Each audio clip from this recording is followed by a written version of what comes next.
kon nag ñu ñëw rek dugg suñu rubrique wérgu yaram muy suñu rubrique santé xam naa du ma def lu dul jox soxna Aminta boobu mu présenté leen invité am daal boo fi ñu daal tàbbi ci rubrique bi. waaw soxna bi kon xam ni nga ko waxee rek ñu dugg ci suñu rubrique wérgu yaram nga xam ne ne saa su ne ñu ngi koy ànd ak suñuy partenaire di PNLP programme de lutte contre le paludisme. ñi nga xam ne seen yitte yëpp nekkul lu dul xeex sibiru fii ci Touba ngir sibiru mun fee taxu tey nag ma am mbégte di dalal ICP Abdourahmane Seck di chef de poste de santé bi nekk Daaru Tanzil sëñ Seck ñu ngi lay ziar bu wér sant bi rek ko yàq de moom waaw ba pare wutal ko ndékki moom waaye na ko waajal ndékki bu génnee rek mën a bismillah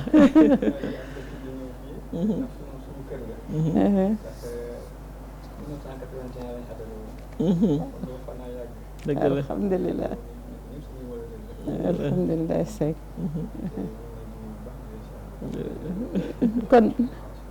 kon nag dañuy naan nga dalal ñu ñun ma ne ko kon dañuy naan ñun nga dalal ñu kenn la si ñun kon nag ñun daal ñu ngi lay waxaat kon tey jii yaa ne sa biir kër kon dalal ñu ma ne ko kon dalal ñu soxna Ami kon tey nag ICP xam naa dama bëggoon ñu waxtaan ci li nga xam ne ni yëngu-yëngu yi nga xam ne boobu ba léegi yéen a ngi koy amal amoon na fi campagne de vaccination lan moo waraloon campagne de vaccination bi muy xeex sibiru tey nag ma bëggoon rek nga ñëwal ñu ci lan mooy sibiru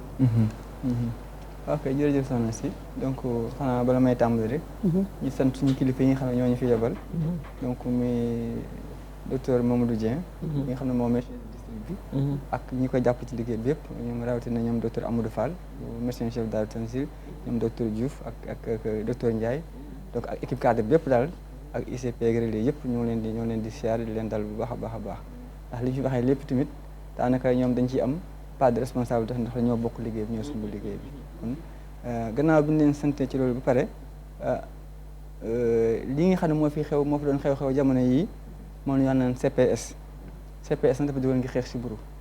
wante nag ngir bala ñuy ñëw nag ci li nga xam ne mooy CPS bi nag ñuy wax d'abord lan mooy sibiru waaw sibiru bi nag moom feebar la boo xam ne ñu ngi koy ay mandargaam yi ci ëpp mooy tàngooru yaram ak ay bopp yu metti wàllu sibiru boobu nag bu njëkk ba dinaan moom de damaa sibiru rek waaye dem nañ ba ci biir ba xam ne sibiru boobu kat ndekete musiba la feebar yi bari na waaye moom li muy def ci ay jafe-jafe dafa bari ndax bu dee sibiru bu dee ci wàllu gone yi da leen a yàpp li mu leen dal dafa bari te kum ci dal tamit bu ñu ko teelatu jóg dafa lay lor te loraange moom bu xasee bu dugg rek bon foofu gravité dugg na su fekk suñu jógee foofu ci xale yi bu ñu demee ci jigéen wérut ñi képp koo xam ne dangaa wan lor boo sibiroo bu dee ci njëlbéen ga mën naa avorter loolu musiba la su demee ba mu weesu premier tiers bi maanaam weeru njëkk yi tamit mën na def accouchement prématuré bu dee loolu tamit mën na tamit sibir mën na tax jigéen wérut gi su amee doom ji juddu xiibon maanaam un faible poids de naissance bon yooyu yëpp day ay mbir yoo xam ne ci day fay gravité palu la am na sax ñuy wax naan ba ne daanaka ci àddina bi yëpp ñaari minute yu ne am na gën a loru ngir sibiru doomu aadama bu loru ngir sibiru bon loolu bari na xëy na buñ ko tesee ci àddina bi day mel lu néew mais loolu bari na trop donc comme que nag loolu sibiru bi dafa bari te la jël dëkk bi toujours moom ñi nga xam ne ñoom ñooy yor ministère de la santé toujours saa yu amee feebar boo xam ne li muy faagaagal bari na dañuy jël ay matuwaay yi nag li ci ëpp na moom matuwaay prévention moo ci gën donc bu nga seetloo sibiru yàgg nañ koo xeex campagne moustiquaire yi aw na fi loolu dañuy séddale ay sànke ngir bëgg na ñëpp tëdd ci moustiquaire ñu mucc ci sànke ngir mucc ci sibiru gannaaw loolu indi nañ fi ay ñetti doom yi nga xam moom la wax jigéen wérul ñi moom la SP bi jigéen ju woon na lor ju ne daanaka dañ lay jox ay SP maanaam ay doom yoo xam ne day tax mu mucc ci sibiru muccal doomam te SP boobu tuuti nañ ci ñëwaat ndax garab yi ñuy jox yi ne ci campagne bi moog loolee ñoo bokk am na ci yeneen gox yoo xam ne dañuy def li ñuy wax aspersion intradomiciliaire ab produit la boo xam ne dañ koy wis ci miir yi ngir yow ba ci dal dee wante dañuy olof yàlla yoo xam ne nag taal bu tëyee tàkk des na ko ëppee nu ne loolu nag gannaaw stratégie yooyu yëpp ñu def nag terewul dafa am ay Sénégal ay gox yoo xam ne ba tey sibiru ba da ma ngi fay lëmbe gox yooyu nag bokk na ci Touba gii bokk na ci Njaareem gii moo tax bi ñu xoolee nag ñi ci gën a la jël mooy Diourbel district Diourbel ak district Touba moo tax campagne bi ñaar ñooñu la jëloon ñooñu la jëloon. d'accord ICP. kon xam naa dañuy dem région ñu déglu docteur Alioune Badara Gueye coordonnateur du programme bu CPS nga xam ne moo nekk au niveau du PNLP kon waa région ñu tegal ñu élément boobu ñu déglu ko. li ñuy wax ci particularité Touba mooy soo xoolee tamit ci wàllu maanaam bu ñu xaymaa xale yi nga xam ne moom la ñuy war a mën a jox garab yi fii xaw nañoo takku boo ko comparé ak yeneen régions yi loolu aussi tamit ñun ci wàllu moyen dañu adapté wu parce que moyens yi ñu indeegum Touba vraiment aussi xaw na takku par rapport ak yeneen régions yi li koy wane rek mooy que aussi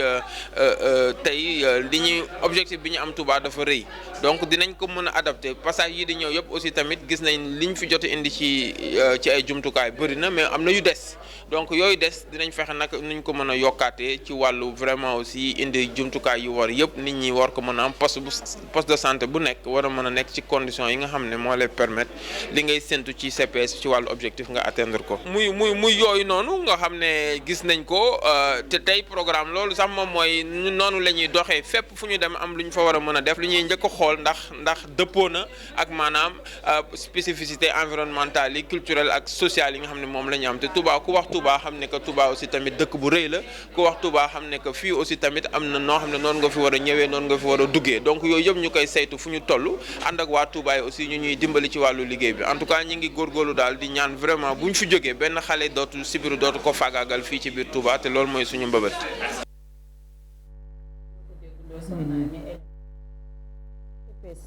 gis nañ ne Touba dafa ñor trop programme bi nga xam ne mooy xeex sibiru bi kon Touba dafa mel ni dafa am poids bu rëy ci biir Sénégal ba tax ñoom ñu jël lépp ñu indi ko Touba léegi yow lan nga ñu mën a dolli ci loolu si lu tax raison bi ngeen xam ne moom ngeen jël pour teg ko Touba. lu am la. maanaam bu ngeen xoolee Sénégal. sibiru bi. maanaam fépp la mel fépp maanaam maasi wut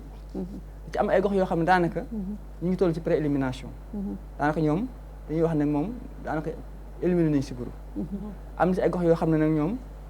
daanaka ñu ngi ci kii bu jaune bi donc Sénégal dañ ko en 3 catégories ñu nekk ci zone verte bi ñu nekk ci zone jaune bi ak ñu nekk ci rouge bi ñu rouge bi mooy ñoo xam ne 100 yoo jël soo jëlee 100 malades yoo ne 15 yi plus de 15% yëpp pale li moo leen li ñu am amee sibiru ba ñooñu ñoo nekk dans la zone rouge Touba nag daf ci bokk ci zone rouge bi comme que ne Touba dafa bokk ci zone rouge bi te autorités yi fexe mu bëgg def lépp pour que Touba génn ci zone boobu mu nekk ndax aussi dañuy wax naan Touba soo ko réglé rek réglé nga lu bari Sénégal ndax du point de vue démographique Touba dañ ne benn district la Touba dañuy wax ne presque mosul département commune la mais Touba ëpp na ay région am na ay régions yoo xam ne Touba képp moo leen ëpp donc soo réglé problème mu district Touba képp daanaka réglé nga problème parce que mën nañu wax benn wala ñaari région ba moo tax defi na ci ay poids maanaam bu ñu waxee nag ne 50% de nangam 50% la muy doon dëkk sàngam boo xoolee par rapport 50% ñaata doomu aadama lay concerné donc loolu moo tax Touba du point de vue démographique foofu su amee problème rek lu nit ñi ak foofu moom lu ñu mën a leneen lu ñu mën a liggéey lu ne du fa feeñ moo tax Touba moom boo réglé problème mu Touba daanaka réglé nga problème mu Sénégal donc loolu moo tax ñoom saa yi nga xamee ne gis nañ ne Touba am na problème programme bi dafay fexe ba foofu mu def le focus ci programme boobu. mais yéen Daaru Tanzil ñaata relais communautaire ngeen am foofu ci programme bi. donc ci campagne bi passé 66 la ñuy attribué woon la ñuy joxoon. 66 relais. safula 132 relais. 23 superviseurs. donc parce que ay équipes yi bu ñuy dem sur le terrain dañuy doon ay binôme la ñuy doon. donc mu nekk 66 équipes. mais ñun bi ñu xoolee ne lii yées na. suñ comité de santé dafa yokkaat yeneen ñaari équipes ñu 68 équipes. donc pour ñu mën a ñu yokk ci kii bi pour def liggéey bi. léegi est-ce que yéen amul ay yu ngeen si jànkoonteeloon ay difficultés yoo xam ne jànkonte woon ngeen ko sur le terrain ci première phase bi ak deuxième phase bi kañ ngeen koy démarrer. waaw première phase bi moom jafe-jafe yi bari na d'abord délai bi xatoon na délai bi les gens n'avaient pas assez de temps pour préparer lépp bii des mooy li ñu waroon jël ci ay relais bari woon na bari goo xam ne sélection bi yombutoon ndax il fallait aussi sélectionner des relais yoo xam ne yu jàng aussi ay relais yu am personnalité yu am jëmm ndax liggéey bi yemul ak liggéey yi fi daan aw ndax dugg ci ay kër xay ñaata la ñu fi amul sànke yooyu yomb na mais joxe garab nag moom kooku bu ñu ñëwee am noo mel du nangu nga joxe garab ci seen kii donc sélection relais yi aussi ça posait problème donc vraiment moo tax ba dañu dem jëggaane woon Daaru Minam bi nga xam ne moo nekk suñu wet te moom nekkul dans la zone rouge defuloon campagne yi boole ay relais Daaru Tanzil ak relais Daaru Minam boole leen pour mën a def suñu kii waaw. léegi ma bëggoon xam ICP deuxième phase bi yéen disposition ngeen jël pour difficulté yi ngeen xamoon ne rencontré woon ngeen ko ci première phase bi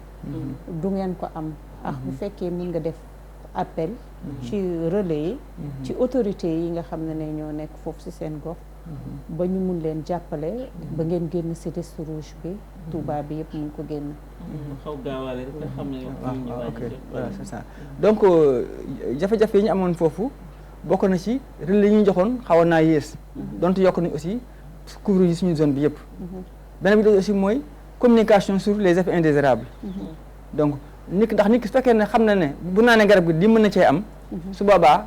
bu ci amee tuuti dana li da waxoon nañu ma ko da koy soraale mais ñi nga xam ne xamuñ ci woon loolu yooyu indi woon na ay jafe-jafe mooy li ñu ay refus donc loolu mooy am ay refus donc am na ñoo xam ne tàmbali ba nangu nañu mais bi demee ba ci biir bu xale yi wàccoo rek ñu amoon ay problème donc prise en charge aussi des effets indésirables ñu amuñu woon problème ndax dès le départ dañuy waxoon nañ ñi képp koo xam ne ñëw na ci hôpital dañ ko war a jël gratuitement en charge yooyu aussi jël nañ leen gratuitement en charge. deuxième phase bi kañ lay démarrer rapidement rek ak boo amee appel booy def ci relais yi def ko ci autorités yi foofu pour ñu gën leen mën a jàppale si donc xam nga Touba moom bu ñu wax Touba moom wax daara te première phase bi ñu ngi tàmbale woon ab dimanche bu ñu tàmbalee ab dimanche nag gis na ne dimanche altine talaata àllarba waroon a jeex boobu nit ñi ñu ngi woon ci daara yi boo dee te nit ne woon bu kenn jox doom xale bu kenn jox xale doom ci biir daara yi ndax boo joxee nit doomam ay doom mu dem kër ga am fa ay jafe-jafe da indi problème dañu woon bon léegi ni ñuy defoon mooy ne nañ leen bàyyi ba ñibbi seen kër donc da ngay dem ci kër ga doo fa gis xale yi su ngoonee nga kii bu dee xale yi bu ñu naanee garab bi te lekkuñu dafay indi ay wàccu moo tax bii yoon bi ñu ko waxee programme bi doxal nañ ko bii ab alxames la ñuy tàmbale xam ne alxames duñu jàng ajuma duñu jàng àllarba ca ngoon aussi lañuy duñu jàng bu defee ci suba duñu jàng su defee diggante boobu dañ mën a profité daal le maximum de kii alhamdulilah waaw léegi defal sa dernier mot ak appel bi nga xam ne di nga ko woo ñi leen war a jàppale si population yi autorité yi waaw ñun moom bi ñuy xamee ne bi ñu jubalee événement bi dañoo woon sëriñ daara yëpp comme ni ma waxee Touba dëkku daara la dañoo woon sëriñ daara ci ca l'hôpital ba wax ak ñoom ñenn ci waa Rabita bi bañ na ñoom danañ jàllale message bi ci seen yeneen moromi Rabita yi kii aussi leader communautaire yi maanaam bàjjenu gox yi aussi dañ leen woowoon relais également dañ leen woowoon ñoom ñëpp pour que ñu dugg ci gox bi pour ñu yëgle ko sensibiliser ko bi ñu ko defee wax dëgg yàlla gis nañ ne amul woon ay jafe-jafe xam naa avancement invité di tàggatoo mayu ma la benn question mais boo amee tuuti rek loo ko mën a laaj rapidement